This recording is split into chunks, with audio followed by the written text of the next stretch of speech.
국내 유일의 아시아 전문 팟캐스트 아시아팟.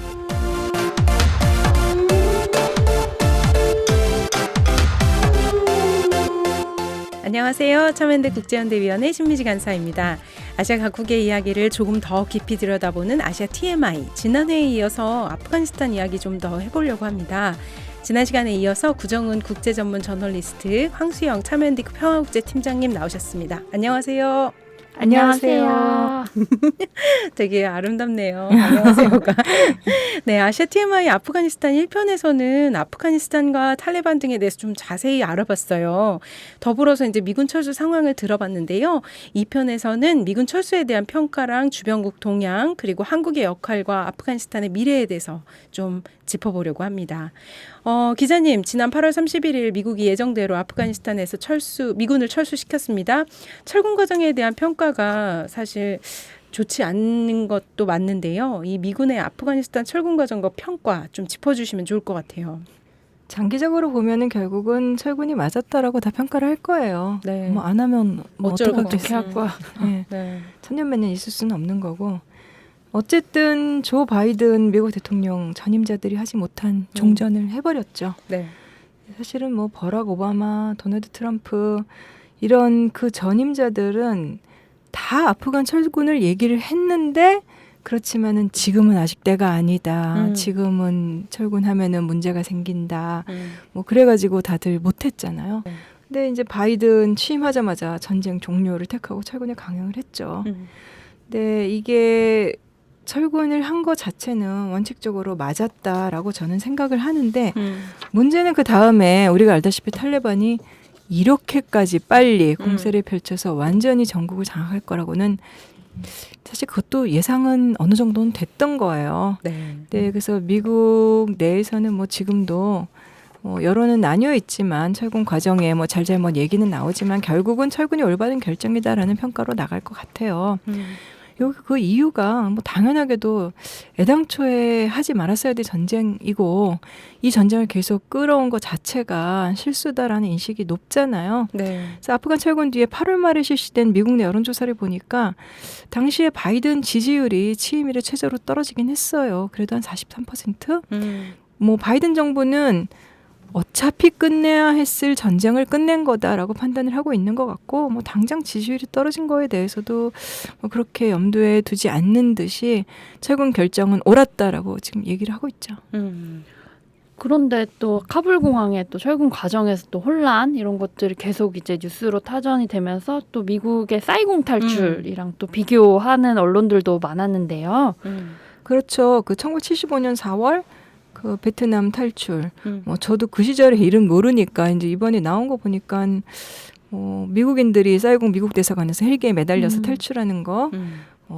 기나긴 전쟁 뒤에 결국은 실패하고 도망치듯 떠나는 이거 미국의 모습 아주 상징적으로 보여준 장면이었다고 하는데 이번에 아프간에 떠나는 모습도 사실은 그때랑 좀 비슷한 면이 있었죠. 근데 바이든 정부의 종전을 선택한 것이 옳았다라는 평가를 받을 가능성이 높기는 하지만은 그래도 미국이 너무 많은 거를 잃은 것 또한 사실이죠. 네. 이제 미국이 여전히 이제 세계 최강자일지는 모르겠지만 그렇지만 그 힘의 한계는 너무나 명확하다라는 것을 드러냈고 전쟁 수습 제대로 못하면서 이제 슈퍼파워이긴 한데 더 이상 뭐 세계를 책임지겠다라고 나선 존재는 아니다라는 걸 보여줬고 또 뭐 민주주의의 이상 그런 걸 외치다가도 또 신뢰에 맞춰서 방향을 바꾸는 그냥 강대국 중에 하나다 이런 걸 보여줬잖아요. 물론 이제 탈레반의 극단주의라든가 아프간의 혼란에 대한 근본적인 책임은 사실은 아프간 자체에 있어요.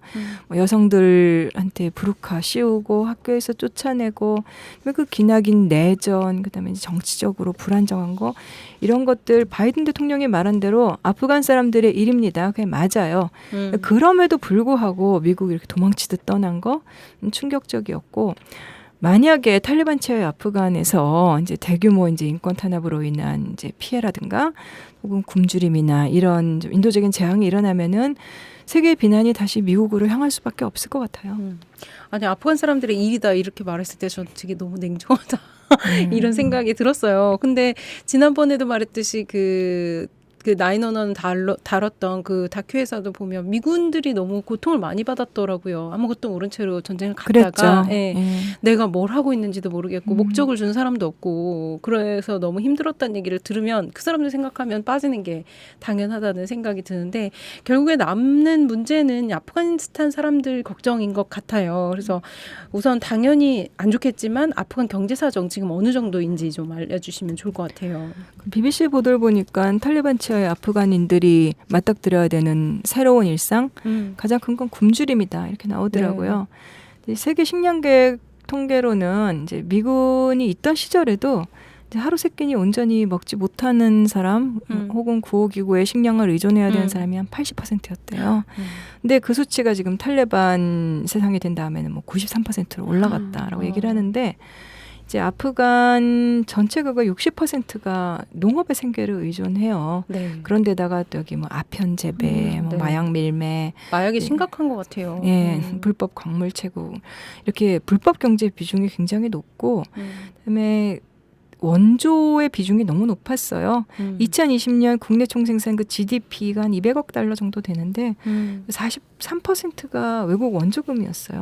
네. 특히 정부 이 공공지출 75%가 원조금이었고 그다음에 상황이 불안정하다 보니까 원래 이런 다른 저소득 국가들하고 비교를 해봐도 치안 비용이 GDP의 한 30% 가까이 되는 굉장히 큰 자원 낭비가 되는 거죠. 네. 근데 2003년부터 2012년까지 10년 동안 그 당시에는 연평균 아프간 경제 성장률이 뭐 9%대였어요. 이제 이 정도로 올라가서 희망을 볼 수도 있었겠지만 사실 그것도 다 원조가 들어와서 그랬던 면이 많았거든요.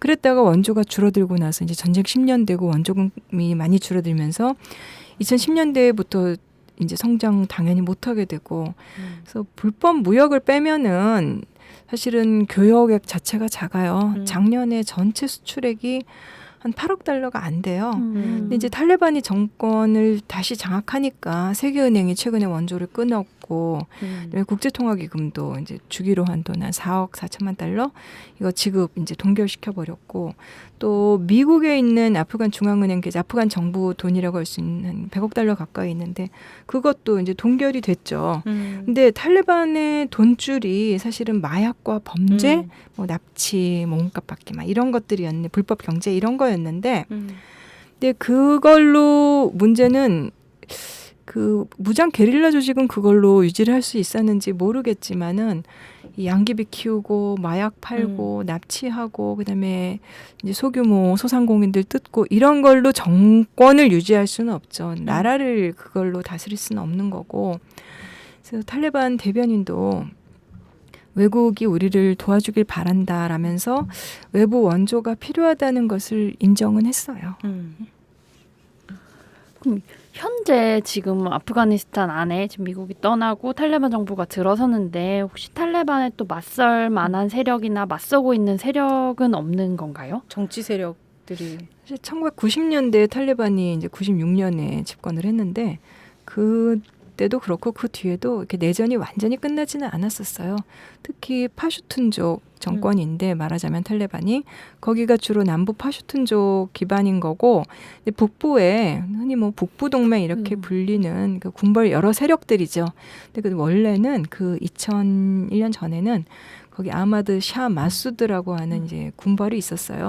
이제 무장 세력 지도자죠. 근데 반소련 항쟁했었고 그 뒤엔 또 탈레반과 맞서 싸웠던 사람이고, 그래서 한때는 뭐 이 마수드한테 기대를 걸던 사람들은 뭐 체게바라나 호치민, 그다음에 옛 유고운명의 티토 같은 20세기의 위대한 게릴라다 뭐 이렇게 부른 사람들도 있었어요. 근데 이 사람이 저도 그때 일이 생각이 나는데. 2001년에 9월 11일 날 9.11 테러가 일어나잖아요. 그 바로 이틀 전 9월 9일에 암살을 당했어요. 그래서 그 뒤에 마수드가 살아있었으면 좀 상황이 바뀌지 않았을까. 미국이 탈레반 정권 몰아난 뒤에도 무언가 아프간을 통치할 대한 세력이 될 수도 있지 않았을까. 이런 좀 무의미한 그런 가정 이런 것들이 나오고 했었는데 지금 마수드의 아들이 그러니까 탈레반하고 계속 맞서 싸우겠다 이렇게 버티고는 있어요. 그래서 네. 이 사람 이 마수드 아들이 근거지를 두고 있는 데가 북부에 있는 판지시르 계곡이라는 데인데 그래서 뭐 판지시르의 사자다, 뭐 젊은 사자 이렇게들 부르는데 지금은 뭘 할 수 있을지는 조금 회의적이고 네. 그다음에 또 우즈베크계 이제 압둘라시 도스툼이라는 또 다른 군벌이 있어요. 이 사람도 소련과 탈레반과 싸웠던 거는 맞는데 이 사람은 사실상 이거는 무장 조직이 거의 범죄 조직이나 다름없는 수준의 이제 범죄, 만행 이런 것들로 악명이 높아요. 그래서 과거 탈레반이 처음 집권했을 때 그때도 이제 CIA 이런 데서 도스tum 같은 자들을 지원을 해서 탈레반이 좀 흔들 수 있지 않을까 했는데 무의미한 기대였고 이번에 그 도망친 아슈라프 가니 아프간 대통령도 탈레반이 막 밀고 들어오니까 또 도스tum 찾아가서 탈레반과 싸워달라고 했는데 이건 소용없었죠. 악순환이네요. 탈레반을 없애기 위해 또 누군가를 지원하고 그렇죠. 네, 범죄 조직을 미국인데 아프간 철수하면서 많은 세계의 눈들은 이제 중국을 향했거든요. 그렇죠. 네, 미국이 철군을 가시화하면서 중국도 근데 또 나름 바쁘었더라고요. 여기저기 만나고 예. 다니면서 중국 동향 어땠고 앞으로 어떻게 진행될 것 같으세요? 그 소련군 물러난 다음에 1990년대 초반에 아프간 공산정권 붕괴했을 때는 그때 이제 상황이 혼란스러우니까 중국이 카불 주재 대사관 철수시키고 그다음에 탈레반 정권 96년 세워졌을 때 승인하지 않았어요. 근데 지금은 중국에 아시다시피 서부의 그 무슬림 위구르족 분리주의 이거 좀 들썩이지 않게 하기 위해서라도 중국은 이제 아프간이 안정되는 거를 사실 어느 나라건 불안정한 것보다는 안정되는 게 기본적으로 낫죠. 이제 뭐 그래서 중국도 지금 아프간의 안정을 바라고 있는 것 같고 탈레반하고도 계속 접촉을 했었어요. 네. 그러니까 아프간의 그 쫓겨난 정부하고도 협력을 강화하는 동시에 좀 이렇게 상황이 심상치 않게 돌아가니까 몇 년 전서부터 사실은 탈레반하고 접촉을 중국이 조금씩 늘려왔는데 그때 주로 이제 한 2015년 이때부터 중국이 신경 썼던 거는 위구르족이 어쨌든 아프간과 엮이지 않게 하는 거 이제 이런 것들이 중심이었고 근데 그러다가 이제 미군이 트럼프 때부터 이제 철군 좀 가시화하니까 2019년 이때부터 중국이 탈레반하고 접촉을 많이 늘렸죠. 그래서 그 탈레반의 대외적으로 이제 얼굴 역할을 하는 그 바라다르 네. 이 사람이 또 중국 찾아갔었고 2019년에도 갔었고 그다음에 올해 7월 달에 탈레반이 카불 장악하기 한 달 전이죠. 네. 그때 텐진으로 가서 왕이 중국 외교부장까지 만났죠. 이건 조금 놀라운 일이었는데 이때 왕이 부장이 탈레반을 그러니까 아프간의 중요한 군사 정치 세력이다.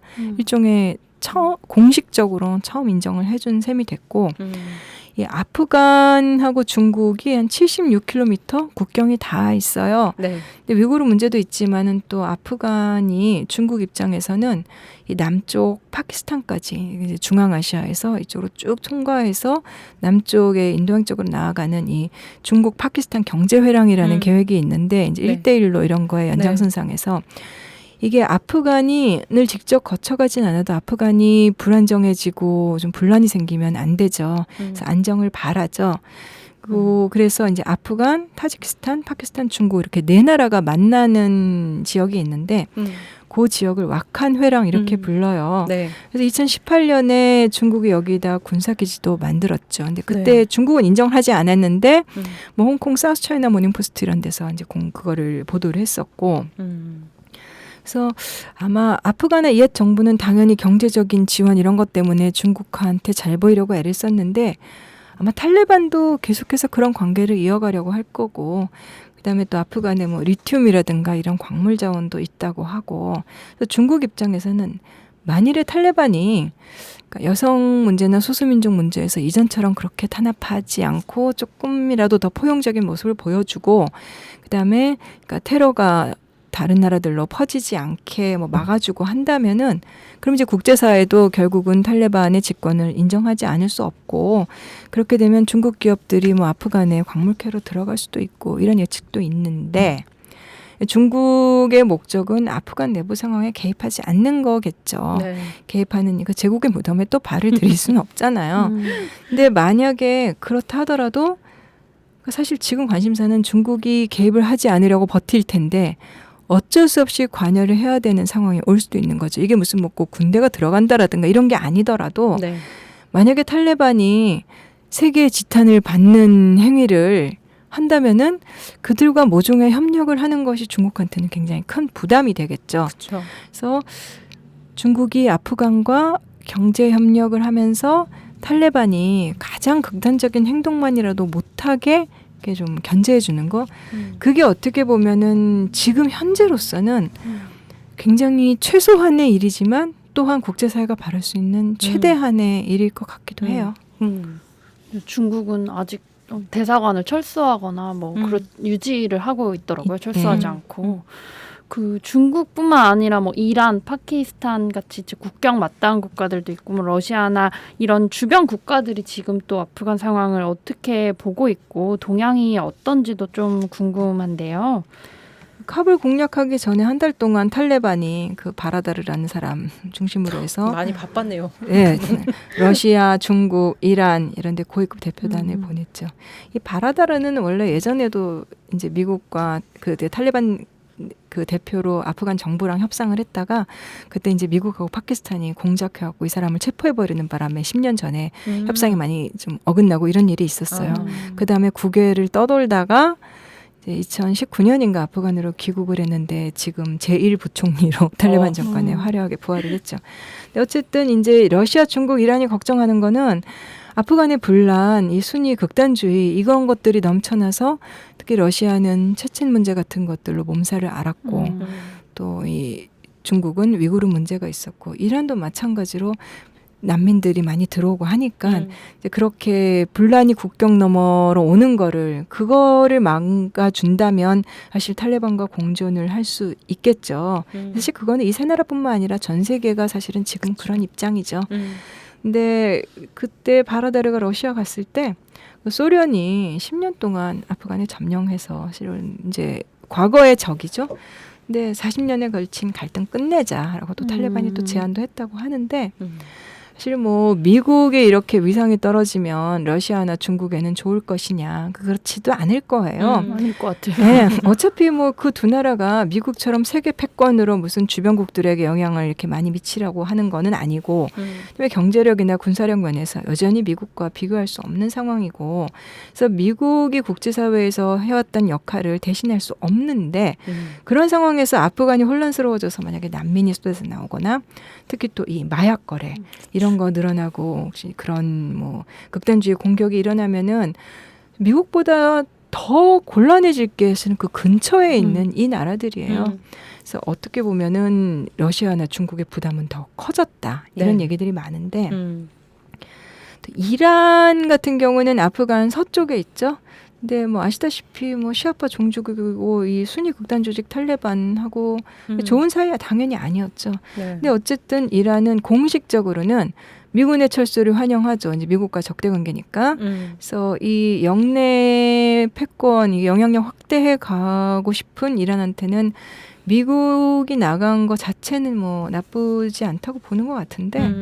그래서 특히 아프간이 이제 이란의 석유를 의존을 하고 있어요. 이거는 뭐 미군 있던 시절도 마찬가지였어요. 근데 탈레반이 카불 장악하니까 이란이 잠깐 석유 수출 이제 중단했다가 금방 다시 기름을 보내기 시작했는데 뭐 탈레반이 이제 이란이라든가 이런 나라들한테 그 에너지 자원 수입할 때 관세 줄여준다 뭐 이렇게 설득을 했다 뭐 이런 얘기도 있고 지금 미국 제재를 받고 있는 이란으로서는 뭐 아프간과의 거래를 마다할 이유가 없죠.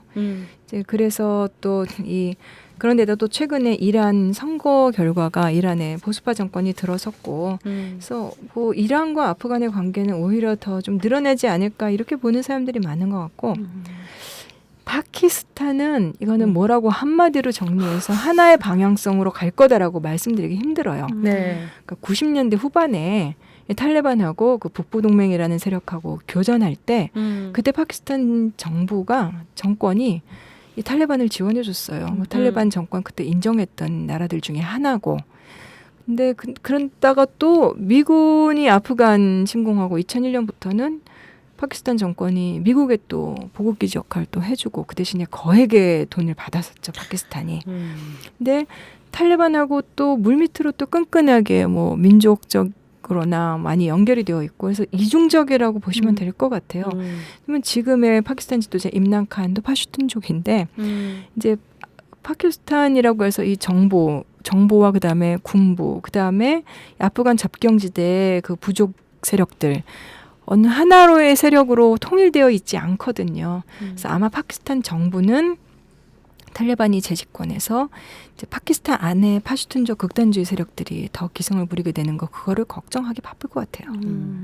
약간 이 아프가니스탄 얘기하면서 되게 많이 나오는 게 파키스탄 이야기였던 것 같아요. 그래서 이 사람들은 정말 고민이 많겠다. 예. 파키스탄 정부로서도. 아프간 사람들은 되게 미워하더라고요. 파키스탄이 이렇게 여기 편이었다, 저기 편이었다 하는 그렇죠. 거에 대해서 예. 약간 그럴 수- 되게 미워하는 그럴 수 거죠. 믿지 못할 사람들이라고 생각할 수 있을 것 같은데 아무래도 이제 여러 국가들도 있지만 사실 요번에 미국이 일방적 철수에 제일 좀 당황까지는 아니겠지 알긴 알았겠지만 유럽 국가들일 것 같거든요. 이 전쟁에 같이 썰려 나갈 거는 알았는데 저렇게 나갈 줄은 몰랐겠죠. 이게 네. 2001년에 미국이 전쟁 시작할 때 이제 뭐 영국이 그때 부시의 푸들이라던 토니 블레어 정권, 맞아, 맞아. 영국은 적극적으로 아프간전에 가담했고 그때 또 독일이 보냈었어요. 이제 국제 치안 지원군으로 독일이 많이 보냈는데 이때 미국 요청에 따라서 아프간에 군대를 보내기는 했는데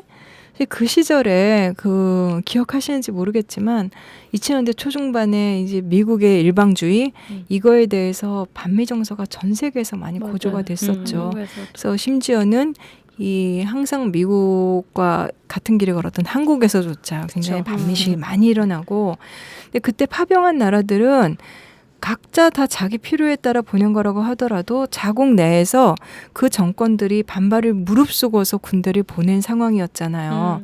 근데 그런가 하면 또 유럽에서는 어쨌든 1, 2차 세계대전 뒤에 군사적으로는 움츠려 들어 있던 유럽이 다시 좀 국제 무대에 나선다 뭐 이런 분석도 있었고 이제 이중적인 상황이었는데 근데 전쟁을 끝내고 군대를 빼내는 과정 일정 절차 이 모든 거는 이번에 완전히 미국이 일방 독주로 진행을 했대요. 네. 그래서 유럽국들 같은 경우는 미군이 철군하는 것과 함께 자기네들도 나가는 거를 당연히 생각을 하고 있었겠지만은 우선 그 자국민하고 협력자들 빼내가야 되는데 아직 준비가 안 됐는데 미국이 우리는 8월 31일 시한 나간다라고 해버리고 그러니까 뉴욕타임스나 워싱턴 포스트 같은 미국 언론들 보도를 봐도 일정이나 이런 거를 상의하지 않았다.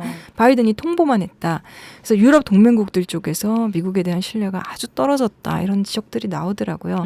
특히 이 철군 과정에서 그 G7 주요 7개국 화상회의 할 때 이제 다른 나라들이 카불 공항 철수 일정이라 좀 미뤄달라. 안 그러면 미군이 다 빠져나가면 공항에서 무슨 공격이 있을지 모르니까 그거 미뤄달라고 했는데 그거조차 바이든이 거절을 했죠. 그렇죠. 네, 트럼프 정부 4년 동안에 유럽하고 미국이 사이가 많이 나빠졌잖아요. 네. 근데 바이든 정부가 출범하면서 다시 또 동맹 관계 좀 동맹 좋아지지 복원. 않을까. 본인이 동맹 복원을 계속 이야기를 했고 네. 근데 이 너무나 중요한 아프간에서 군대 빼내는 과정을 바이든 정부가 혼자 결정하고 혼자 진행한 거고 더군다나 이 아프간 전쟁이라는 게 나토라는 게 이제 공동 집단 방위 기구잖아요. 네. 그래서 나토 조약 5조가 이제 집단 방위 조항인데 동맹국이 공격을 받으면 나의 일로 생각하고 함께 방어한다라는 건데 그 5조가 처음 발동된 전쟁이에요. 그래서 파병을 했던 거예요. 네. 근데 나오는 과정에서는 나토 동맹국들이 아니 우리 나올 때까지 카불 공항이라도 좀 남아있으면 안 되겠느냐라고 사정하다가 거절당한 꼴이 된 거죠. 그러니까 유럽 지도자들이 편하죠. 이례적으로 아주 격앙된 반응을 보였어요, 이번에. 마상 입으셨네요. 예, 그래서 뭐 유럽의 웨이크업 콜 경종이 됐다 이런 얘기도 많이 나왔고 그다음에 뭐 또 그래서 결국은 유럽군을 창설해야 된다. 예, 지금 한 거론되는 건 5,000명 정도 규모의 상비군. 마지막에 남아있던 카불 공항의 미군 규모가 5,800명.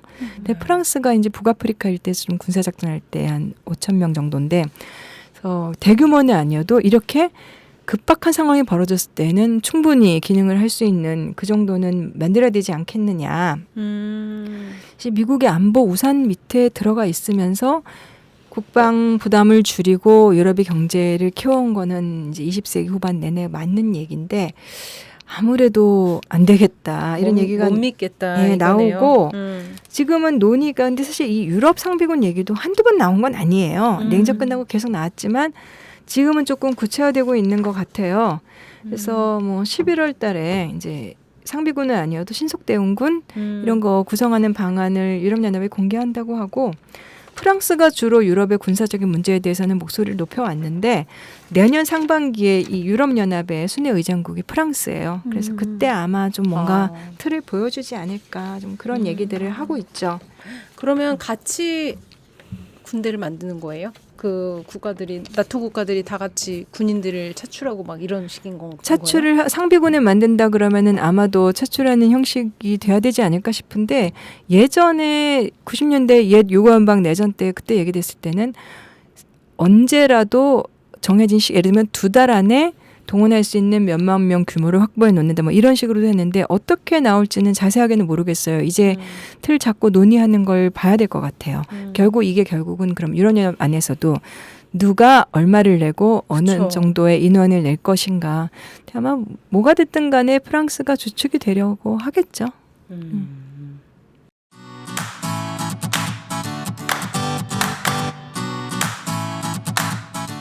참여연대가 제작하는 책 이야기 팟캐스트 책사이다와 국내 유일의 아시아 전문 팟캐스트 아시아팟 매주 목요일에 번갈아 찾아갑니다. 정부 지원금 없이 회원의 회비로 운영되는 참여연대입니다. 청취자 여러분, 참여연대의 회원이 되어주세요. 포털 사이트에서 참여연대를 검색하시거나 참여연대로 전화 주시면 됩니다.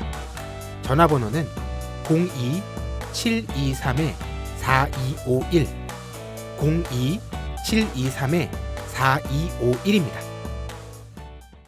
한국도 사실은 참전국 중에 한 국가인데요. 사실 그 당시에 아프가니스탄 또 그때 파병 통과시킬 때 보면 이제 대테러 전쟁을 지원한다라는 이제 명분을 정확히 하면서 또 동위부대, 다산부대, 뭐 해성부대 이렇게 파병을 하기도 했고 2010년에 또 재파병을 하면서 이제 지방재건팀이랑 오시노 부대 등 또 파견을 하기도 했는데요. 또 이라크 전쟁은 조금 성격이 다를 수 있지만 이라크 전쟁 때도 파병을 했었고 그래서 이런 지난 20년에 대한 평가 목소리들이 이제 계속 뭐 미국이든 유럽이든 나오고 있는데 이 부분에 대해서는 좀 어떻게 보시나요? 이 아프간 이번에 미군 철수 과정에서 카불 공항의 혼란 그렇게 여러 나라들이 자국민 빼내려고 애쓰는 거 결국은 아프간에 관여한 나라들이 그만큼 많았기 때문이기도 해요. 그러니까 전투 임무에 가담한 나라는 8개 나라였는데 이 나라도 포함해서 국제치안지원군 ISAF 보낸 나라는 50개국이 넘어요. 말씀하신 대로 한국도 파병을 했고 한국은 보니까 이제 연인원 한 5천여 명? 그러니까 사실 규모는 적죠. 근데 이 세 개가 다 이어져 있는데 남의 나라 일에 우리가 모른 척 할 수는 없어요. 그다음에 또 한국은 에너지를 다 수입해 쓰는 나라고 교역으로 돈을 버느러 오는 나라이기도 하고 그다음에 뭐 예를 들면 자연재해라든가 어떤 기근이라든가 뭐 이렇게 전염병이라든가 이렇게 인도적인 재난이 벌어지면은 우리 군대를 보내서 치안 유지하거나 뭐 이렇게 지원하는 일도 안 된다라고만 할 수는 없어요. 그래서 한국의 국력이 커지면서 사실 20년 사이에 해외 파병이 계속 늘어왔고 네. 이제 그중 뭐 대부분은 다 인도적 지원 업무였죠. 우리가 전투부대는 못담전 이유는 없었고 그래서 숫자를 보니까 91년 20년 전에 한국의 해외 파병 규모가 그 해에 314명. 근데 2020년에는 1,600명. 그러니까 많이 늘긴 했지만 그래도 여전히 규모는 적어요. 근데 이제 대개는 또 뭐 보낸 게 다국적군 형태로 뭐 동맹국을 지원하거나 아니면은 UN 평화유지활동 PKO 참여하는 건데 근데 그럼에도 불구하고 파병은 쉽게 생각하고 결정할 일은 아니죠. 이 시민들의 동의, 그러면 정부의 설득, 그다음에 냉정한 평가가 분명히 필요하죠. 네. 그래서 지난 시간에 설명 잠깐 해드렸습니다만 아프간 국제치안유지구는 최소한 이건 유엔 안보리 승인이라도 받은 거였으니까 뭐 보낸 것을 이렇게 비윤리적이었다고 말할 수는 없는데 이라크 침공에 한국군을 보낸 거는 그거는 어떤 걸로도 정당성을 찾기는 힘들죠. 네. 그다음에 또 뭐 예를 들면은 소말리아 근해 그 해적 수탈 작전 이런 데 협력하는 거는 불가피한 일일 수도 있어요. 우리는 교역으로 먹고 사는 나라고. 근데 거기 파견된 부대를 미국이 요구한다고 그래서 예, 이란의 호르무즈 아무 일도 없는 곳에 보낸 거. 그거는 설득력이 전혀 없는 조치. 더군다나 그 미국의 그 정권 바로 그 해에 바뀌었는데 네. 이렇게 되는 거고 우리가 이제 계속 근본적으로 되새겨 봐야 되는 게 베트남의 파병에서 우리가 경제 발전에 미천을 벌어왔다라는 인식이 아직도 남아있잖아요. 네. 사실 우리는 아프간 파병에 대한 평가가 문제가 아니라 베트남전 파병에 대해서도 이렇게 명백하게 우리가 역사를 대면하고 있지 않죠. 근데 어떤 부분은 이해가 가고 모든 논리에는 항상 일말의 설득력이 있죠. 그렇지만 이제 이 베트남 파병이 우리한테 우리 먹고 사는데 도움이 됐다고 하고 됐을 수 있죠. 근데 나의 이익을 위해서는 남의 전쟁에 보낼 수도 있다라는 인식. 이제 그거와 이제 우리가 그 시절에 그 논리가 통했다고 쳐도 이제 우리 그런 때는 아니잖아요. 네. 이제 그럴 때 아니다라면 그러면 지금 사회에 글로벌 윤리에 맞는 쪽으로 가기 위해서는 우리가 어떻게 역사를 대면하고 평가할 건가. 그건 분명 우리가 다시 생각해 봐야 되는 거고. 그다음에 또 우리가 맨날 원래 국제 정치는 냉혹한 거야.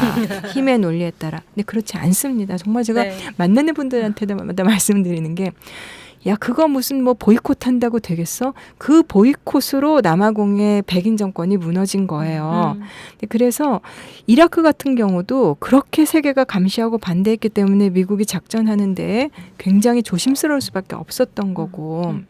그래서 냉혹한 현실 얘기하기 전에 그 현실을 덜 냉혹하게 만드는 게 우리의 역할이고 그게 글로벌 스탠다드다. 좀 이런 쪽으로 가야 될 것 같고. 그러니까 또 이 남의 나라의 전쟁을 우리 필요에 따라 이용하려는 이런 생각을 다시 한번 되짚어 봐야 되는 게 맞는 것 같아요. 네.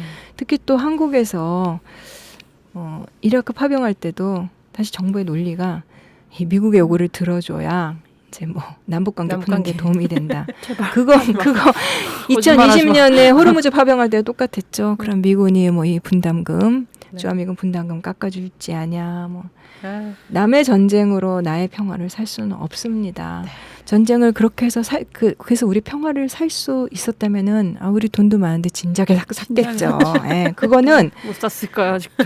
옳지도 않고 가능하지도 않아요. 네. 근데 만약에 그 논리를 들이대는 사람이 있다면 그거는 자기의 내면에 대고 거짓말을 하는 거예요. 근데 특히 이번에 아프간 상황이 우리 국뽕 참 좋죠. 얼마나 좋아요. 저는 국뽕 좋아해요. 이제 한국의 국제적인 위상, 그다음에 우리가 또 꼭 비꼬려고 하는 얘기가 아니라 파병 국가로서 우리 한국의 책무를 많이 좀 되새기게 해준 거. 전 이건 좋은 계기였다고 생각을 해요. 파병에 대한 평가와는 별개로. 그러니까 우리 군 파병 부대나 대사관 같은데 구호기구나 이런데 구호활동 도왔던 현지인들하고 가족들 391명, 400명 조금 안 되는데 8월 말에 한국으로 데려왔죠. 네. 근데 진짜 그 작전, 그 미라클 작전 거기서 보여준 한국 정부의 어떤 사명감이라든가 이제 관료들의 사명감이라든가 굉장히 인상적이었고 너무 성공적이었고.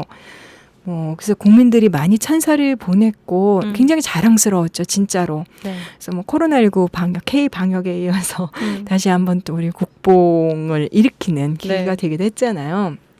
근데 꼭 정부도 잘했지만은 아프간에 군대를 보낸 다음에 규모가 크건 작건 간에 구호 개발 도우려고 국내에서 아프간에 신경 쓰고 힘을 기울였던 분들이 많았고 그래서 아프간에 있는 함께 일했던 사람들 어떻게 될까 걱정하고 이렇게 공감하고 했던 그런 분들이 한국에서 어쨌든 많이 생겼고 그렇게 쌓아올린 관계가 이제 힘을 발휘해서 미라클 작전, 진짜 미라클 같은 성공으로 이어졌다 이렇게 볼 수 있는데 그러니까 한국이 아프간에서 우리랑 관계를 맺은 사람들 최소한 그들에 대해서라도 책임을 모면하지 않은 건 굉장히 반갑죠. 그렇지만 파병에 대한 사회적 논의와 그다음에 정보 평가 같은 거는 반드시 이루어져야겠죠. 네. 좋은 말씀 너무 많이 해주셔서 정말 받아들여서 해야 될 부분들이 많다고 생각하는데요. 말씀하신 대로 아프가니스탄에서 미국 철수하고 난민 문제가 또다시 이슈로 떠오를 수밖에 없게 됐는데 2020년 기준으로 아프가니스탄 난민 규모가 260만 명으로 시리아와 베네수엘라에 이어서 전 세계 3위라고 해요. 근데 이번에 탈레반 아프간 재탈환하는 과정에서 40만 명가량이 또 이제 탈출을 했는데 우리나라에도 방금 말했었던 미라클 작전으로 300분 정도가 들어왔잖아요. 근데 여기서 이제 난민이라는 이름이 아니라 특별기여자라는 이름으로 들어온 것에 대해서 비판적인 목소리도 있어요, 기자님. 그래서 이 부분은 어떻게 평가하시는지 좀 듣고 싶거든요. 일단 이번에 한 들어온 분들 390여 분들 보면서 참 저는 참 좋았던 거는 제주도에 예멘 사람들 왔을 때 그 사람도 우리나라에 오게 된 건 사실은 우연한 일이었고 어쩌다 보니 한국에 오게 된 거였고 그 사람들이 난민이 된 거는 사우디가 예멘을 공격했기 때문이었고 우리는 석유의 3분의 1을 사우디에서 가져오는 나라임에도 불구하고 못 받아준다라며 아우성을 쳤었죠. 근데 저는 그것도 한국의 일부였다고 생각을 해요. 그러니까 낯선 존재들에 대한 거부감을 원주민들이 갖는 거는 그건 좀 당연한 일일 수 있는데 그 어느 정도 이성적으로 평가를 하고 서로 간의 문화 충돌이 최대한 없게끔 이렇게 받아들이느냐, 원주민들의 그런 정서도 배려를 하면서 또한 이제 인도적 지원이 필요한 사람을 어떻게 받아들이느냐, 이거 굉장히 절충을 많이 해야 되는 어려운 문제죠. 근데 그때 뭐 예멘인들 받지 말라고 국민청원하는데 뭐 70만 명 넘게 서명했다 그러더라고요. 네. 근데 이번에 아프간인들 미라클 작전에 대해서는 잘했다가 70%가 넘는다라고 하는데 이제 확실히 그때랑 여론은 굉장히 달랐던 것 같아요. 근데 뭐 여러 가지 이유가 있겠죠. 우리가 파병을 했다는 직접적인 책임 문제, 그다음에 이제 그 사람들의 존재가 우리가 확실하게 우리가 분류해서 이제 우리가 관련됐던 우리한테 협력했던 사람들이라는 거, 그다음에 뭐 아이들이 많고 그다음에 뭐 아프간의 이 탈레반 이후에 벌어질 상황에 대한 우려 이런 게 보도가 많이 되고 여러 가지 요인들이 있었죠. 네. 네. 어쨌든 나 몰라라 할 수 없다. 이런 책임감이 크게 작용했다라는 거는 굉장히 맞아요. 반가운 일이고 근데 정부가 난민을 난민이라고 부르지 않고 왜 특별기여자라고 만들는 호칭을 만들었느냐. 이거 아쉬움을 표하는 일도 있는데 중요한 거는 어떤 게 원칙이냐는 거예요. 난민을 난민이라고 부르는 건 원칙이 아니에요. 그거는 그냥 수단일 뿐이죠. 피난처가 필요한 사람들한테 피난처를 내주고 인도적인 도움의 손길을 내미는 것이 원칙입니다.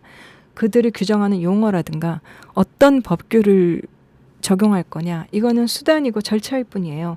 중요한 거는 어쨌든 우리가 파병국가로서 그다음에 또 국제사회의 일원으로서 책임을 외면하지 않고 문을 열어줬다는 거고, 그다음에 이 난민이라는 거는 원래 용어가 난민, 이주민, 불법 체류자, 미등록 이주자 이런 것들은 아주 미묘하면서 매우 다르면서 또 동시에 본질적으로는 비슷한, 그래서 사실은 종이 한 장 차이일 수 있는, 그래서 이미 한국 정부가 신원을 파악해서 이 사람들만큼은 한국에 데려와야 된다라고 이제 일종의 검증을 끝낸 사람들을 다시 한국에 데려와서 난민 심사를 받으라고 하면 그들에게 그게 유리한 일일까요? 그건 아닐 거예요. 그들은 난민이라고 불리길 좋아할까요? 그런 것도 그렇고 나중에 또 다른 난민 문제, 수용 문제가 불거졌을 때는 그때 상황에 맞춰서 그때 케이스에 맞춰서 생각을 하면 됩니다. 그거는. 다만 우리가 이제 난민 협약에 가입한 나라라는 이런 원론적인 이런 것들을 우려하시는 쪽에서는 아쉬움을 표하는 건데 네. 저는 이 문제는 어떠한 용어를 절대적으로 주장할 수는 없고 이번에 이거는 가장 사람들이 우리나라 사람들이 받아들일 수 있는 형태로 가장 들어오는 사람에게 도움이 되는 방식으로 했으면 당연히 칭찬을 해야 된다고 생각을 해요. 근데 뭐 또 어떤 쪽에서는 또 반대로 윤리만 가지고 무슨 난민을 받아들이느냐. 근데 그런 분들한테 말씀드리고 싶은 게 그러니까 실리주의를 주장하시는 분들한테는 난민 받아들이는 게 제일 실리에 좋습니다. 한국에. 그러니까 인권보호라는 기준을 지키는 게 가장 현명하고 21세기 한국이라는 국가로서는 가장 실리적인 거예요. 이제 한국이 우리 이제 개도국 아니고 늘 얘기하듯이 우리 방탄보유국. 네. 그다음에 방탄 보이고 그래서 방탄 쫓기 얘기하신 줄 알았는데 아니죠. BTS 보이고. 예, 예. 우리 선진국으로 유엔기구가 분류했다고 얼마 전에 되게 좋아했잖아요. 그러니까 이게 우리 맞아요. 국뽕은 좋은 거라니까요. 그러니까 진짜 국뽕. 예, 인권, 난민, 기후 대응, 노동 기준 이런 거 나오면 여태까지 우리 개도국이잖아. 이제 그거 아니에요. 우리 그거 맞아요. 아무 데서도 안 통해요. 이미 국제사회에서 안 통한 지 오래됐는데 우리끼리 통하는 척하고. 근데 세계 10위권 경제대국이니까 그럼 거기에 맞춰서 책임 있는 면모를 보여야 하고 또 그게 인권과 그런 환경, 그런 민주주의 이런 기준을 맞추는 나라들이 국제 교역 질서에서도 보상을 받고 그거를 무시하는 반민주적인 독재 국가들은 제재를 가하고 이렇게 체제를 만들어 온 것이 두 차례 세계대전 거치면서 20세기의 후반 20년 동안 국제사회가 해온 일입니다. 그래서 유엔이 있는 거고 그러니까 우리가 글로벌 인권 기준 지키는 게 가장 우리 이익에 좋은 거다. 그리고 또 지금 당장은 어떻게 보면 우리가 391명이 들어왔다 그래서 한국에 무슨 영향을 미치겠느냐. 맞아요. 문화적으로. 그것도 사실이고 그렇지만 또 동시에 바꿔보면은 저는 이번에 이들의 입국이 뭐 그들이 얼마나 한국에 오래 머물진 모르겠지만 그러니까 한국 사회에 굉장히 큰 영향을 미칠 거라고 봐요.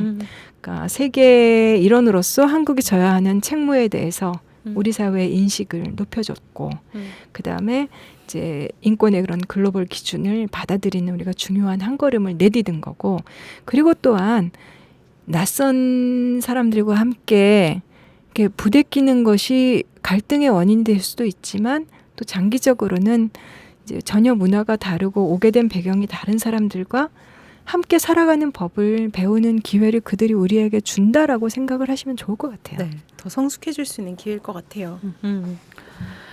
네.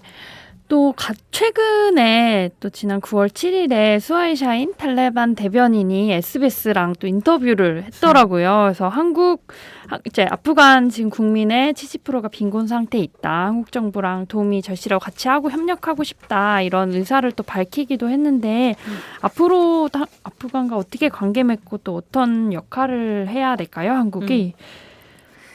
네, 뭐 탈레반과의 관계 이런 것들 이건 사실 결정하기 쉽지 않을 거예요. 근데 세상의 모든 관계가 손을 잡거나 손절하거나 들게만 있는 거는 아니잖아요. 네.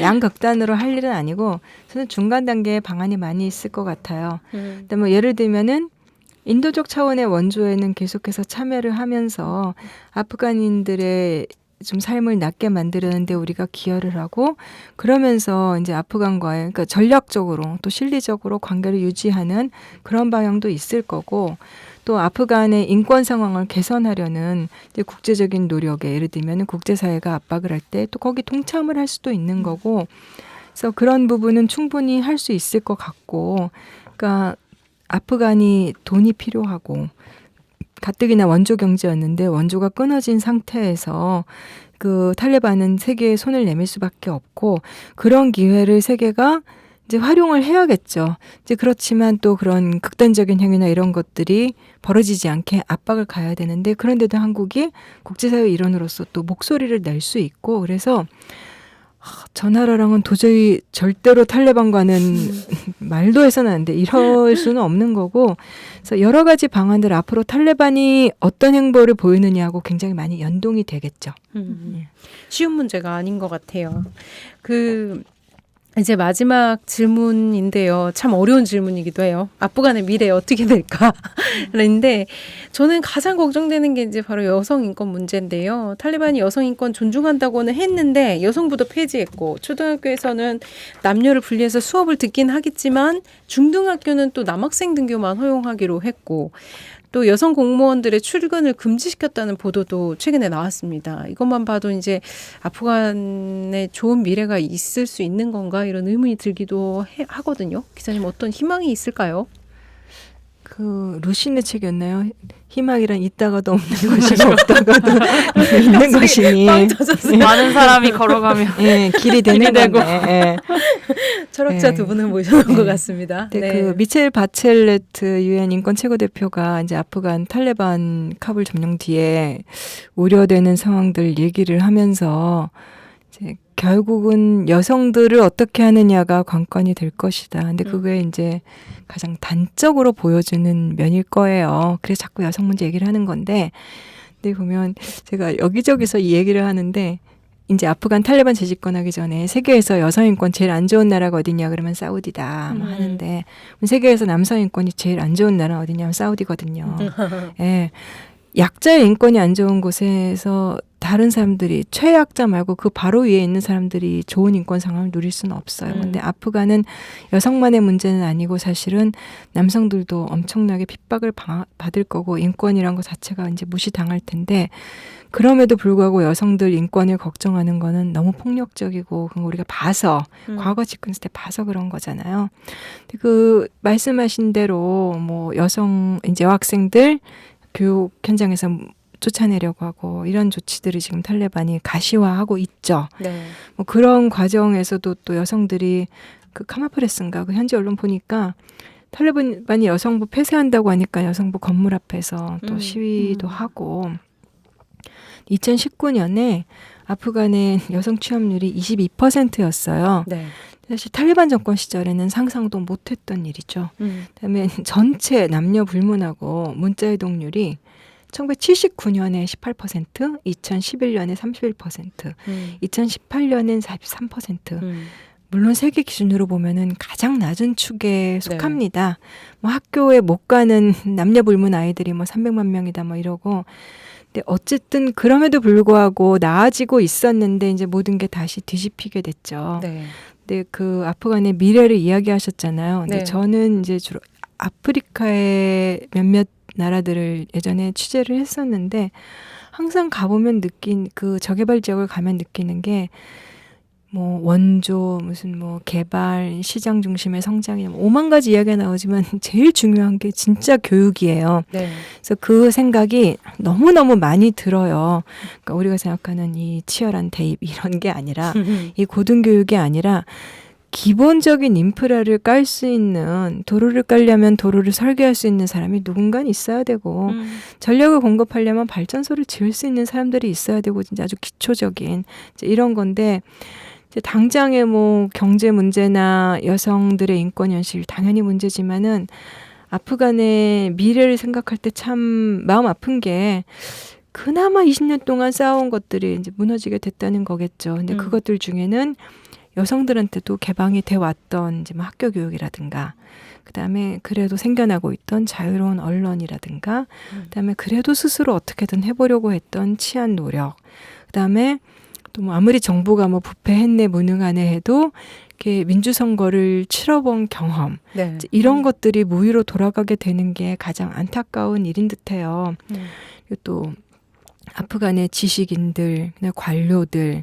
그다음에 언론인들, 교육자들 또 탈출하는 거. 네. 이제 그리고 그렇게 빠져나가는, 그러니까 일종의 두뇌 유출 같은 이런 현상이 굉장히 심해질 거고. 그래서 카불 떠나서 카타르로 대피한 한 독립 언론인이 뭐 알자지라 방송 인터뷰한 거 보니까 아프간은 모든 것을 잃었을 뿐만 아니라 아프간에서 가장 교육받고 능력 있는 세대를 잃은 거다. 근데 이게 제일 마음 아픈 일이죠. 그러네요. 제일 심각한 예. 문제네요. 예. 근데 베트남 전 뭐 사이공 탈출과 뭐 카불 탈출 얘기했는데 베트남을 보시면 그런 전쟁을 하고 그 다음에 상당 기간 고립돼 있다가 개혁 개방하고 그다음에 뭐 또 아시아의 생산 기지가 되고 천천히인지 빠르리인지 모르겠어도 곡절은 많았지만 어쨌든 경제적으로 발전하고 있고 이렇게 나아가고 있죠. 네. 이제 근데 아프간도 그러면 그렇게 될 수 있을까? 우리는 그렇게 됐으면 좋겠는데 네. 지금은 이렇게 말하긴 힘들 것 같아요. 네. 근데 뭐 또 역사의 방향을 누가 알겠어요. 회의적이다라고 하면 좀 그렇고. 근데 그렇지만 또 반대로 가장 비관적으로 소말리아 같은 그런 실패한 국가가 될 수도 있는 거고, 극단 세력, 무장 세력 판치고 정부는 취약하고 어느 쪽으로 갈까 아프간이. 근데 그거는 아프간인들의 손에 달린 거지만 네. 그렇지만 아프간이 그래도 더 나은 경로로 갈 수 있도록 국제사회가 지원하고 감시해야 하고 또 거기에 한국도 그런 노력에 동참을 해야겠죠. 놀때 홍대 참여연대 우리가 할 수 있는 것들 지금 뭐하네 놀때 홍대 참여연대 아직도 회원가입하지 않고 뭐하네 놀때 홍대 참여연대 우리가 할 수 있는 것들 지금 뭐하네 놀때 홍대 참여연대 아직도 회원가입하지 않고 뭐하네 바로 너 바로 너 바로 너 바로 너 당신이 우리의 든든한 배후 0% 우리가 받는 정부 지원 0% 시위꾼 아냐 시민의 파수꾼 유엔이 인정하는 시민단체 파트너 행동하는 시민과 함께하는 권력 감시기구 참여연대 놀때 홍대 참여연대 우리가 할 수 있는 것들 지금 뭐하네 놀때 홍대 참여연대 아직도 회원가입하지 않고 뭐하네 놀때 홍대 참여연대 우리가 할 수 있는 것들 지금 뭐하네 놀때 홍대 참여연대 아직도 회원가입하지 않고 뭐하네 맞는 말씀으로 정말 깔끔하게 정리해 주셔서 정말 좋았는데요. 구정원 기자님 1편에도 말씀 시작하실 때 말씀해 주셨는데 세계가 이제 하나로 이어져 있어서 우리나라에서 많이 떨어져 있는 아프가니스탄이라도 결코 남의 일이 아닌 걸로 됐거든요. 이제 아프가니스탄 전쟁과 재건의 파병으로 참여하기도 했고 난민들이 우리나라에 와 있기도 합니다. 또한 국제사회에서 위상이 올라간 만큼 한국의 역할은 무시할 수가 없는 것 같아요. 그래서 시민들께서도 아프가니스탄 상황을 계속 주시해 주시고 우리의 역할에 대한 고민 그리고 국제사회에 대한 감시, 한국 정부에 대한 감시 또한 필요하다고 생각합니다. 오늘 구정원 기자님, 황수영 팀장님 함께해 주셔서 너무너무 감사드리고요. 좋은 얘기 많이 나눠주셔서 좋은 방송이 되었던 것 같습니다. 감사합니다. 감사합니다. 감사합니다. 아시아 TMI 아프가니스탄 2편 여기까지입니다. 들어주셔서 감사합니다.